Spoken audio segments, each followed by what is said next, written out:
আপনি এই যে চাচা, আপনি যে এই জায়গাটার ভিতরে এই যে এই চাবিটা সহ আপনি এই ভ্যানটা থুয়ে গেলেন, বর্তমান যে যুগ, এই যুগে কি এই গাড়িটা এইভাবে নিরাপদ আছে? চাবি নিয়ে গেলেও নিরাপদ নাই। তাহলে এই যে এই ভদ্রলোক, এই যে উনি এবং ওই ভদ্রলোক, তিনজনে মিলে আপনার এই যে ভ্যানটা যে পাহারা দিল, তো এটার জন্য তো আপনি তাদেরকে ধন্যবাদ দেওয়া উচিত না? কিভাবে ধন্যবাদ দিলেন? আপনি তো তাকে ধাক্কা দিয়ে ধুয়ে চলে যাচ্ছেন। মানবতার মা কি মারা গেছে চাচা? হ্যাঁ, এখন গিয়েছে না? আচ্ছা, মানে আপনি কি মনে করছেন এই তিনজনই চুরি করতে পারে ভ্যানটা?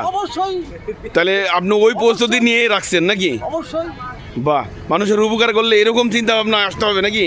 ঠিক আছে চাচা, আপনি সঠিক আছেন। হ্যাঁ, আচ্ছা, আপনার সিসি ক্যামেরা নষ্ট, বুঝছি, ঠিক আছে।